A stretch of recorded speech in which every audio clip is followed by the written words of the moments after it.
How do you define the word success? Welcome to the Relive the Moments podcast. I'm John Lim.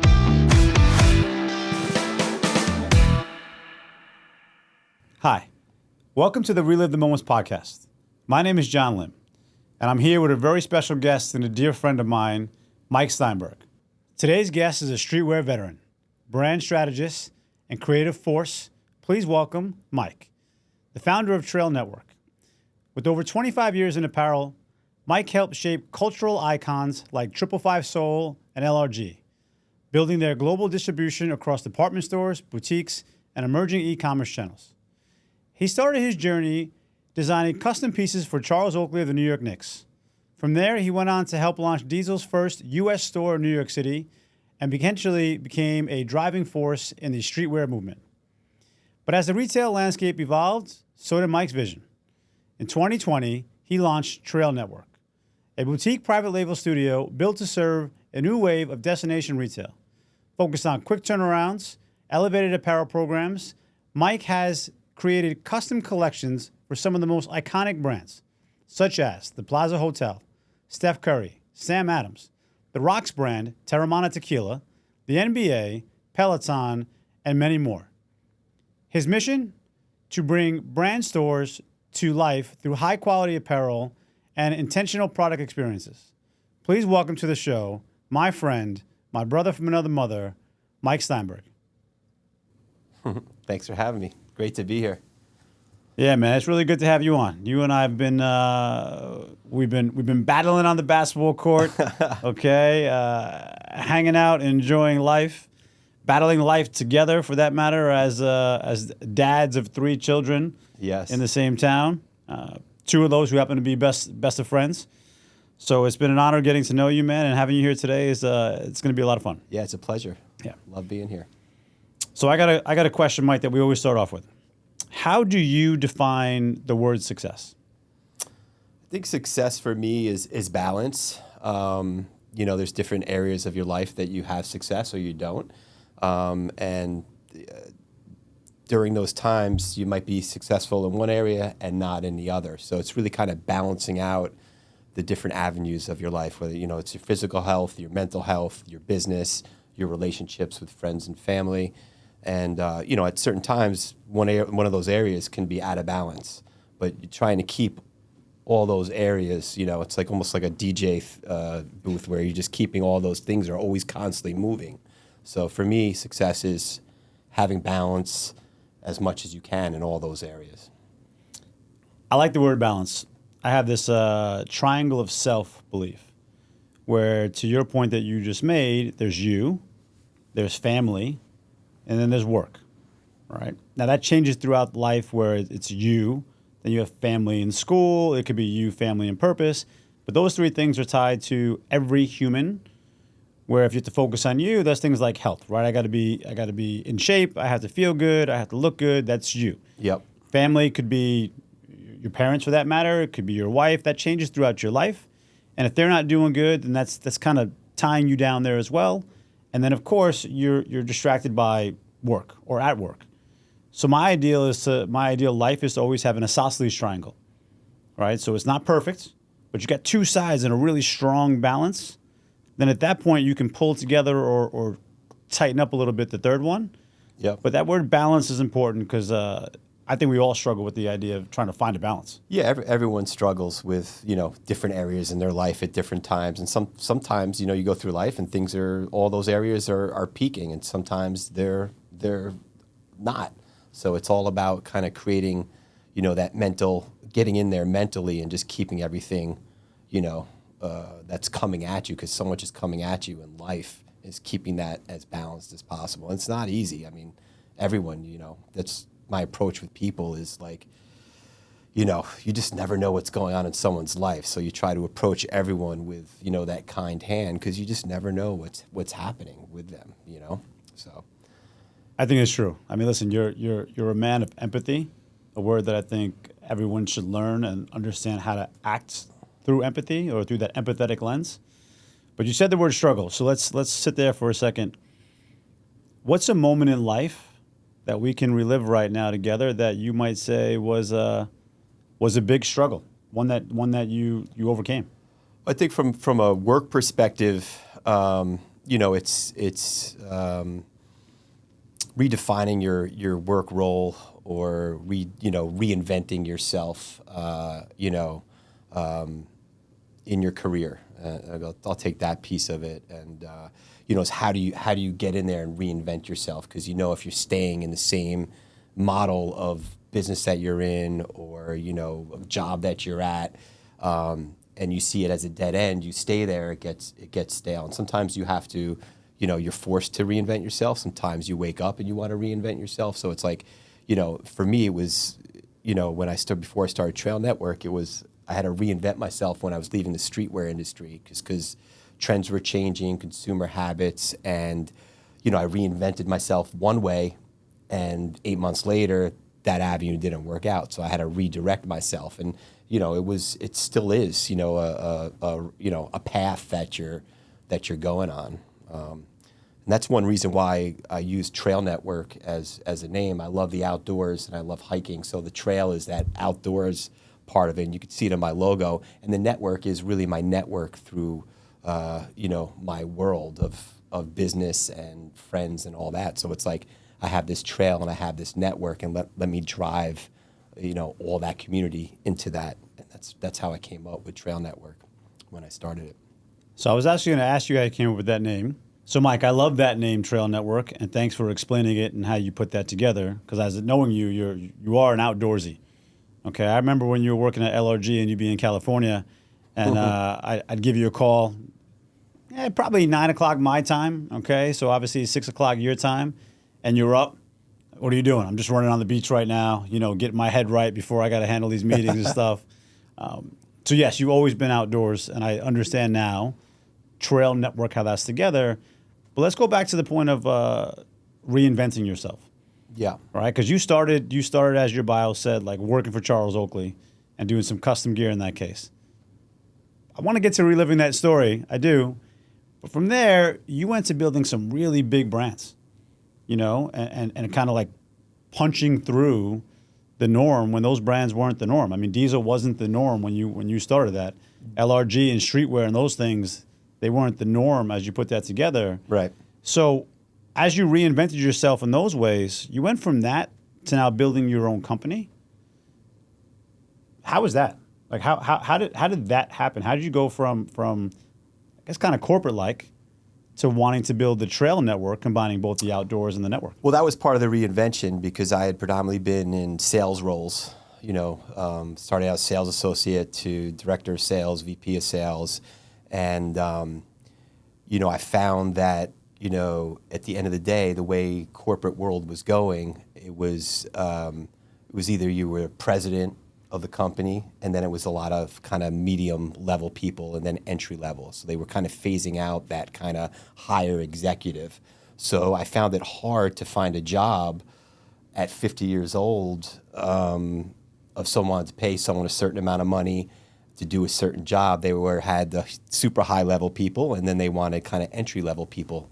And the in between kind of middle guy, 50-year-old person, was kind of stuck out there. So instead of taking a job for half the amount of money that I was making, I was like, fuck it, let me just start my own company, because that road is not a road I want to go on. So I was like, let's just try it. I know a lot of people, and let's see how that goes. That's kind of how I got onto that road. I saw, kind of saw the little bit of the writing on the wall there. So, dude, you gave me goosebumps. You're the second guest to actually do that, because I want to sit there for a second for people that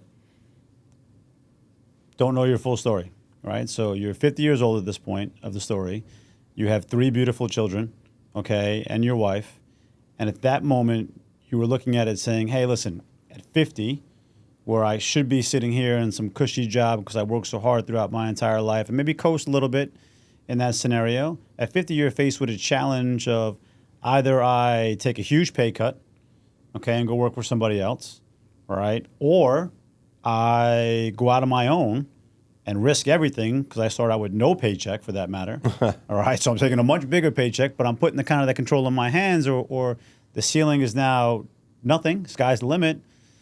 That had to be a real hard decision to make. Yeah, and it kind of happened during COVID.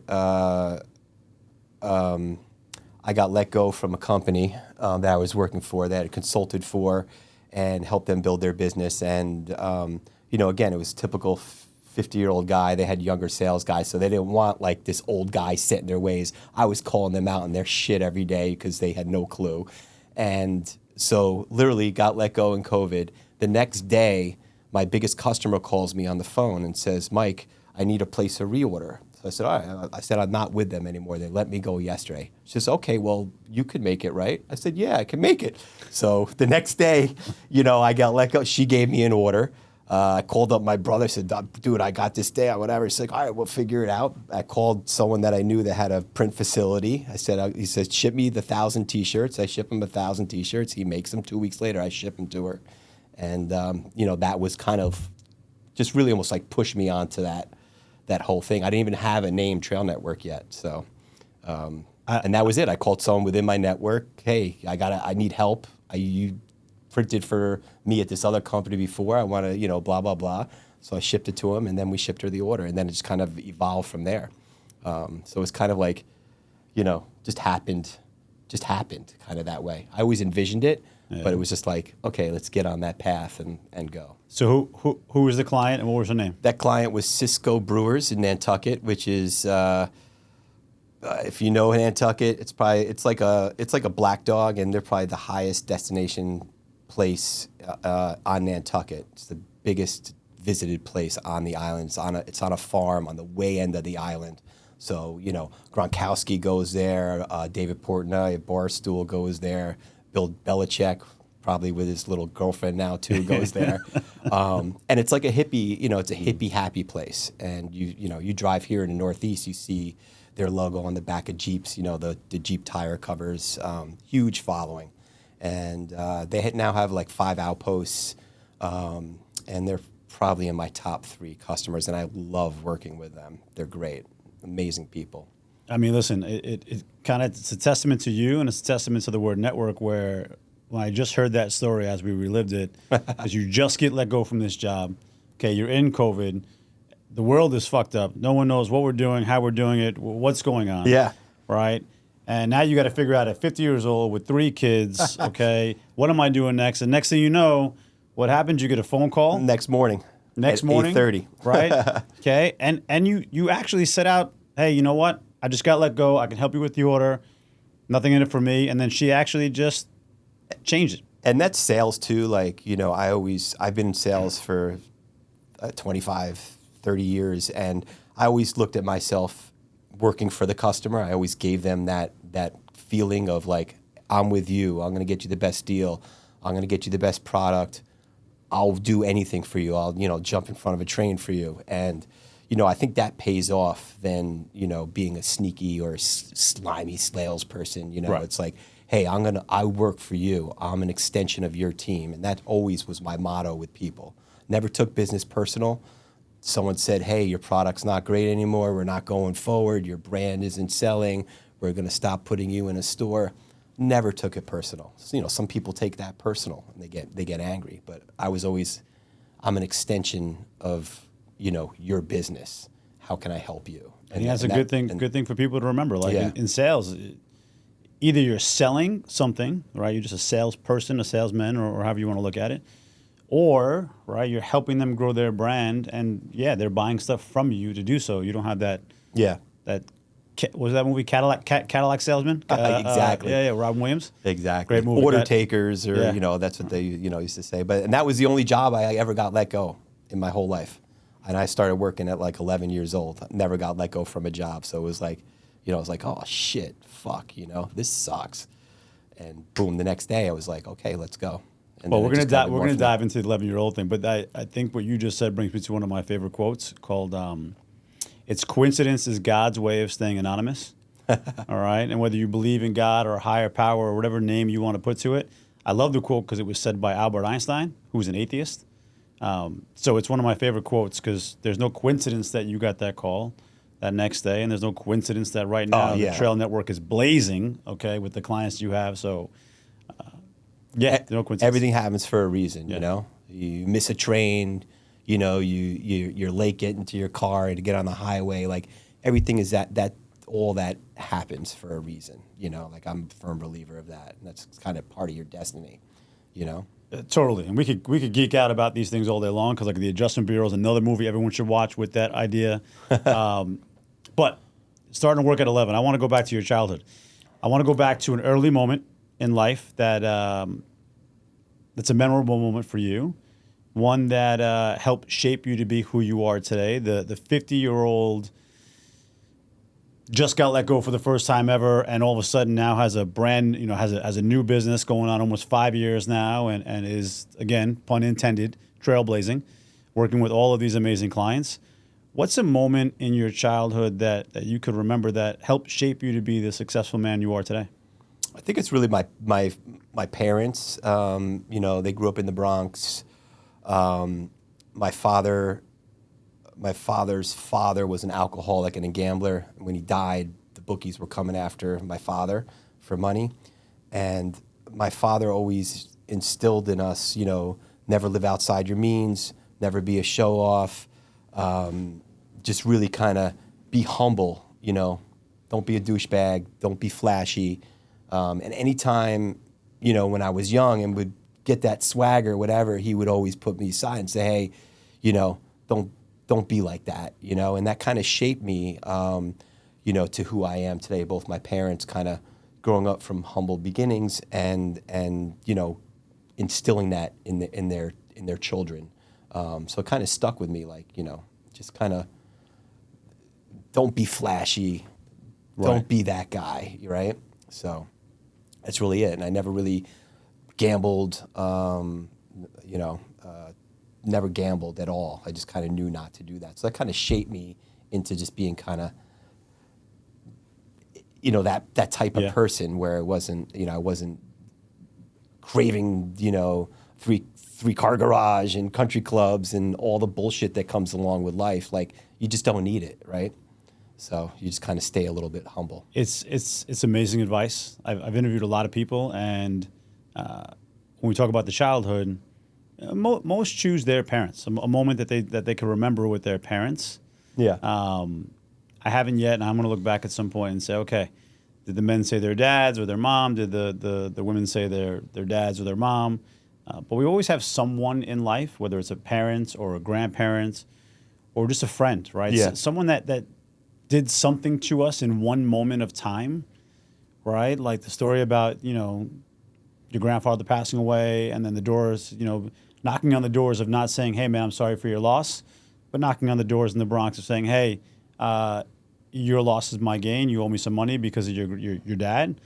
Like, that had to be insanity for your dad. How many kids at this point of that story, how many siblings are there?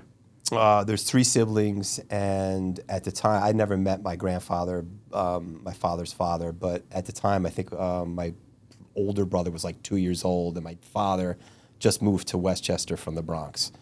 You know, so his father was very successful, but lost it all, you know, and drove everyone crazy. Yeah. And he was completely opposite of that. You know, he was a very stable person, you know, by both my parents, you know, great home. They're still together. They're still in love with each other, you know, and that, having that was a real cushion. It's a real security blanket growing up still to this day to have that, you know? Yeah, the sins of the father is another tough statement, but a true one. Like, and it's like your dad, well, knowing you as long as I know you, man, your parents did a good job. So when I see Pops, I'll make sure to let him know that. Yeah, and Mom. All right, so let's talk about this start of your career, this Charles Oakley custom gear. For those of you who are absolutely non-basketball fans, then you wouldn't know who Charles Oakley is. Or if you were born after the 90s, then you wouldn't know who Charles Oakley is, with the exception of the Charles Oakley, James Dolan debauchery in the Garden. But Charles Oakley is one of my favorite New York Knicks players when I was growing up. Right. Because he had that New York grit. we're like, hey, he was a phenomenal player. People don't even know how good he was when he came over from the Bulls. But he had that grit where, like, if you hit your teammate, he hits you back just as hard. He was not letting you get by. It wasn't 90s basketball. It was 90s plus New York basketball. So how did you get hooked up with Charles? So I graduated University of Arizona in December of 1994, and I get back to New York, and, I don't know what the hell I'm going to do. I'm, just figuring it out. I'm looking at New York Times. I'm back, help wanted page, just I didn't know what I wanted to do, but I always loved clothing.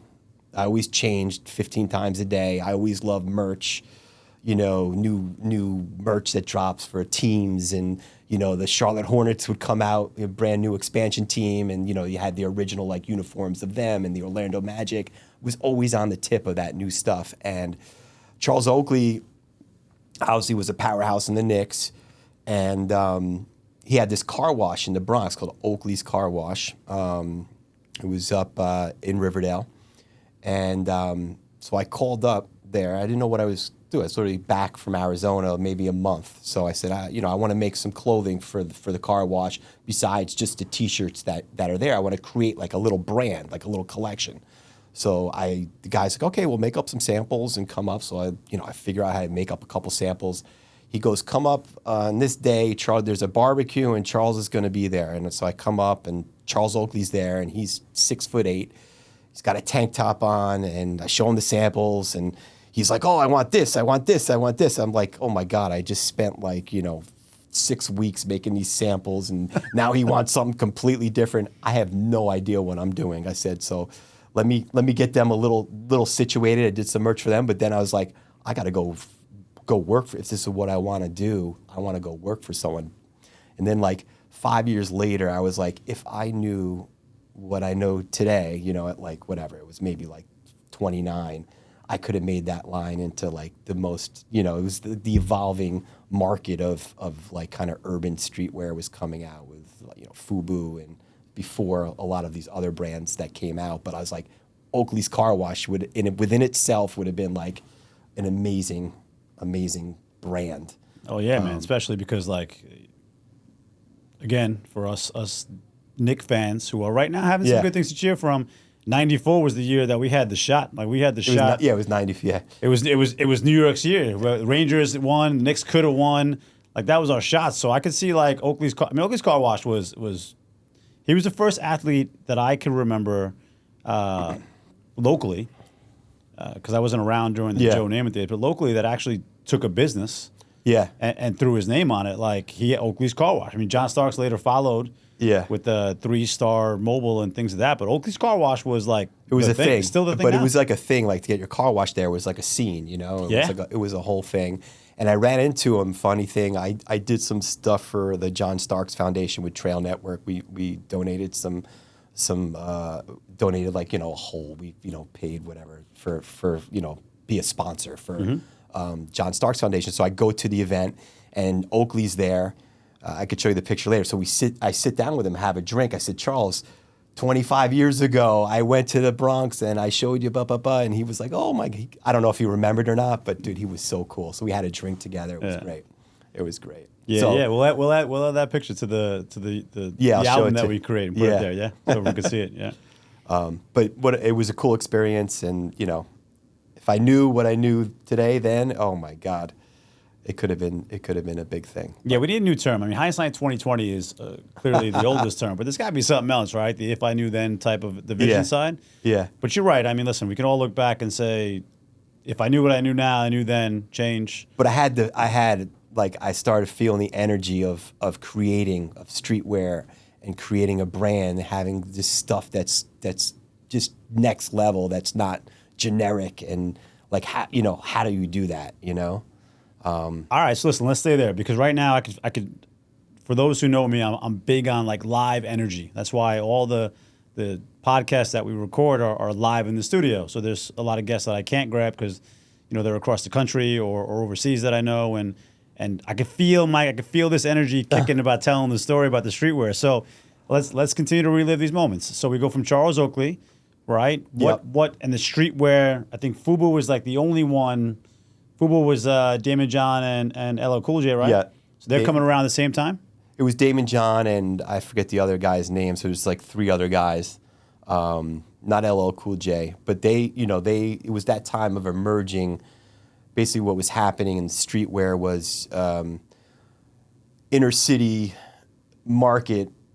The stores were turning over, so basically, they would go to the old school Army Navy stores where they'd buy Dickies and Timberland. And they wore, the urban culture, streetwear culture wore, this workwear. It was all workwear clothes, and you saw a shift in that market, and a lot was with sneakers, but a lot was with the clothing. So it was like the clothing was turning over. So it was like Cross Colors, a brand called Cross Colors, which was an emerging brand that kind of was a pioneer in that area. Fubu was a pioneer in that area. So there was kind of combining this streetwear, and that was more the urban part of it, And then there was like kind of the more streetwear skate side of it. So, and sometimes they merge and kind of go in and out together. Yeah, kind of that Beastie Boys, with the Run DMC Beastie collab, Boys, and then you had a period of time where the skate market was very urban. So you'd see, you go into Fordham Road or 125th Street, and you see a guy wearing skinny jeans, and he'd have a skateboard, and so it's like skate, surf, street, urban was all one thing, kind of quoted as streetwear, and those were the segments of it. Man, just. For those who don't know the 90s, okay, because you're young in this generation watching, that era was phenomenal. I mean, a big shout out to Damon John, too. Like, I heard some of his story when he was talking about it in some different interviews about how he started and, just you're basically selling on the street corner. Like, you're selling on the street corner and you have a choice. Like, growing up in the Bronx, you had a choice. If you want to sell something on the street corner, you could sell drugs, and that was the easy thing to sell. Okay, there was not like lemonade stands, or you could be like Damon and put some things together like, I'm going to sell clothes. Yeah. And it's hard, right? I'm going to get ridiculed out there on the street, but I'm going to push forward. And to his credit, man, he killed it. They killed it in their market. And the community there, for those guys, they support it. Fubu says for us, by us. Mm-hmm. So it was like, it was just, people giving back, and it was great. They were doing, I think, $1 billion a year in sales or something at the end. So. All right, so now we're rocking the adult life. Okay, we relived a couple of different moments. When you were from being a child and your dad's story, which I loved, to the Charles Oakley story. But let's find a person. Let's think of your adult life while you're out there. So post Charles Oakley, as you're building your career, right, bringing Diesel to New York City, building LRG, which I was around for that one. Who's a person in your life in the business world that helped you achieve the success that you have today? Who's your credit that was? I think when I worked, my best job ever, was working at LRG. There were 2 founders. They were younger than me, Jonas Bavacqua and Robert Wright. So they're 2 Orange County lower middle class kids. That started this brand, and it just blew up, and it just, it went from like 0 to like $60 million in like 2 years, and they just blew up and had chains and Lamborghinis and, just living this crazy lifestyle. And I was at 555 Soul, and the brand 555 Soul at the time, I was there, 8-10 years, the brand was kind of going down. The street cred of it was not as much. So LRG was coming after me, and I was like, I got to get out of this job. I need to switch because this is kind of ending. And I was like, all right, let me just go work for these guys. I don't know what's going to happen. I just need to take this job. So I get over there. I didn't know what to expect. And these guys had their shit together, and it was the best job ever. And they really made me understand. They empowered people. If you did your job, they left you alone. They weren't micromanagers, and they gave you extreme freedom. I ran their business here on the East Coast. They were on the West Coast. So we had an office of 10 people here in New York, and we did about 3/4 of the volume of the business out of that office. And they would call me once a month, once every 5 weeks, and So what's one of your favorite moments with them though? Like what's one of the moments that working with them well, it was like a work. It wasn't one particular moment, but it's really just the culture, the lifestyle, the work hard, play hard mentality. They shared, their business with their workers. So business was great. Everyone was rewarded, and really, you felt that. Where I've been at other places where sometimes like, oh, business is great, you don't feel as rewarded or as part of the culture, part of it. right. It's great. It's great for the owners or the top shareholders, but it's not great for the people that make it great. Exactly. Yeah. So I mean, they really let that happen, and it was amazing, and two amazing people. Jonas passed away when I was working for him at a very young age. Complete visionary. And Robert, I still speak to Robert Wright. I still speak to once a month, and I would have stayed at that job forever. Yeah. Well, I mean, listen, it sounds like two good founders. Yeah. Rest in peace, Jonas. Two good founders that understood that building a company is about the people, not the product. Yeah. Right. I think that's something that we fear now these days. We hear a lot of things about AI replacing the people. AI is going to take all your jobs, which it will take some jobs, but you're not replacing people. So when I got to LRG, these guys, their business grew so fast, right? So I got there and I'm like, well, who's the accounting guy, the warehouse manager? So I was like, I'd speak to him like, what's your story? What's your, I went to, I was in high school with Jonas and Robert, and okay. Well, that was the kid that was like really good at math.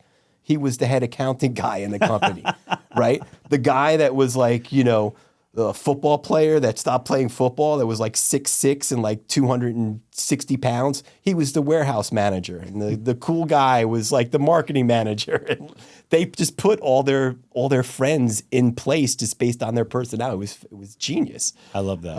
And it was a family, Yeah, it was a family.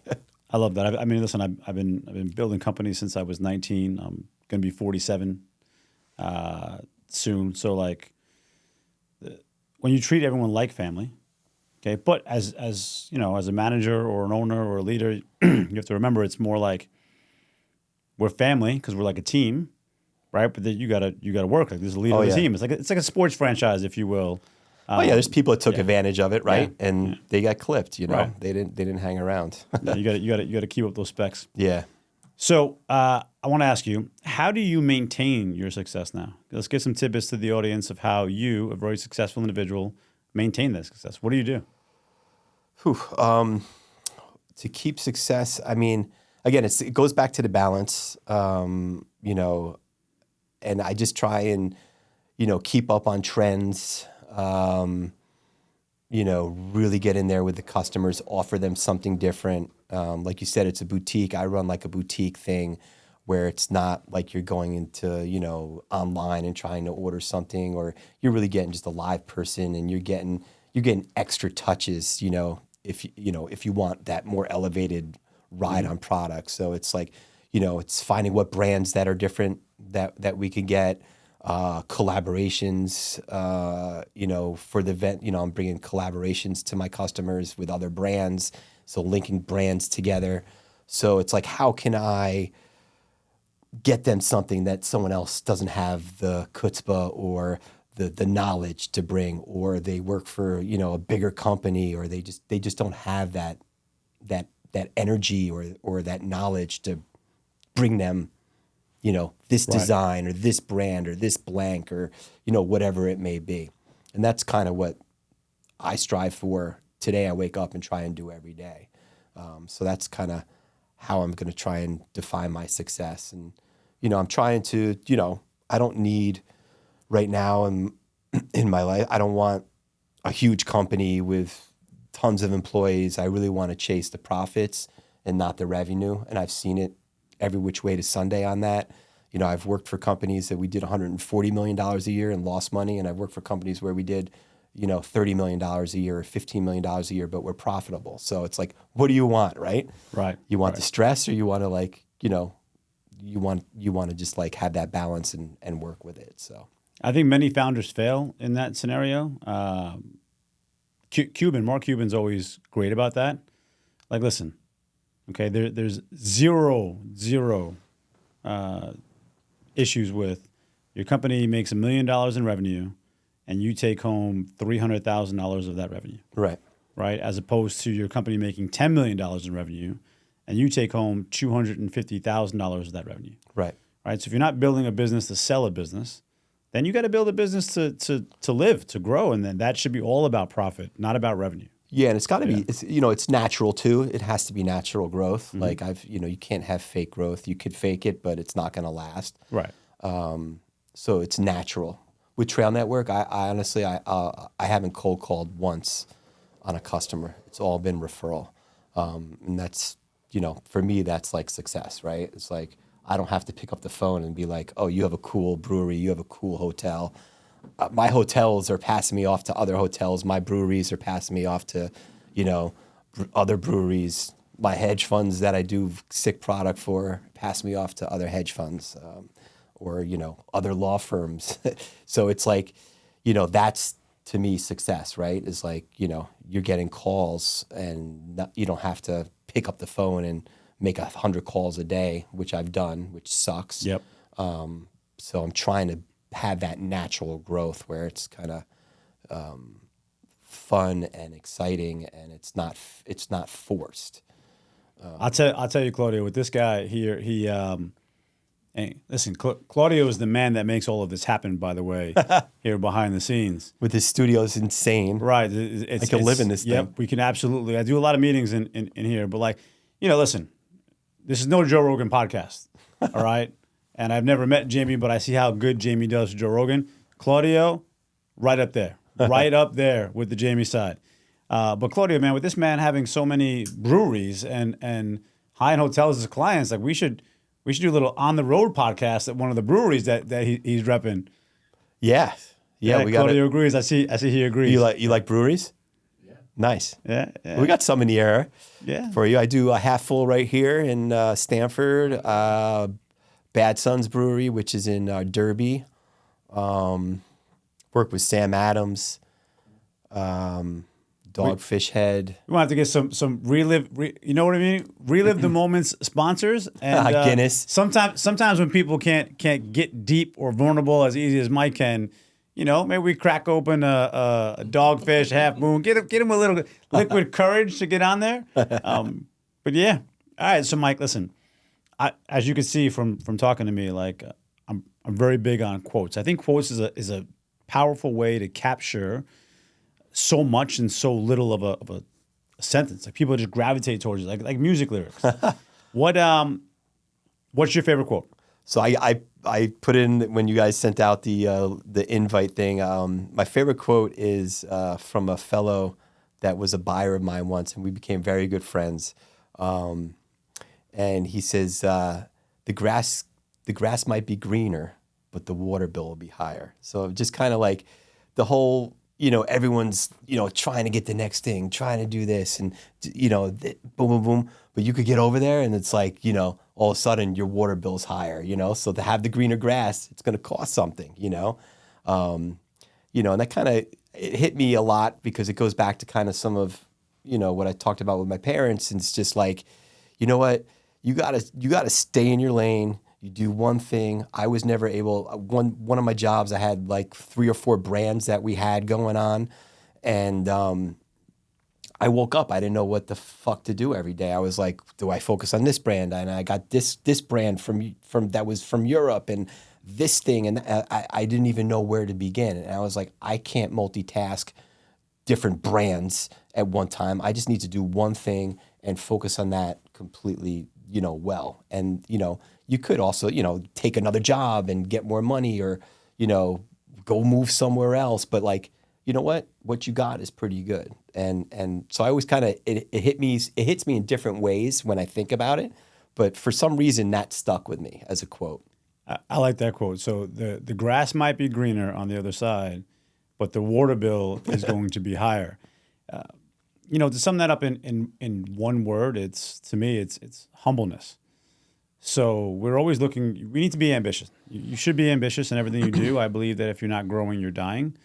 Then in that case, stay ambitious, but be humble. Right? Look at the grass and say it's greener on the other side. Great.